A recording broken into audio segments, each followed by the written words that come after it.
জন্য যোগাযোগের চেষ্টা চালাই, কিন্তু তাদের কোনো যোগাযোগের নম্বর এখনো পর্যন্ত আমরা পাইনি। এখানে আরেকটি গুরুত্বপূর্ণ লেখা আমরা দেখতে পেলাম, সমস্ত ছাত্রীদের মিড ডে মিলের জন্য ব্যবস্থা রয়েছে।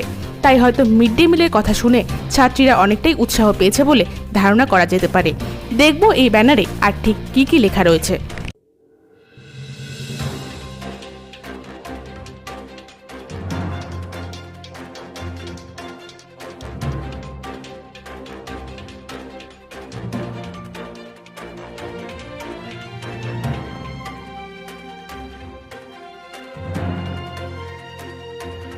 এখানে আমরা দেখতে পেলাম এক্সপার্ট ট্রেনিং স্টাফ লেখাটি, তবে আমরা দেখতে পেলাম না কী ধরনের এক্সপার্ট নার্সিং স্টাফের মাধ্যমে এখানে ট্রেনিং দেওয়া হয়।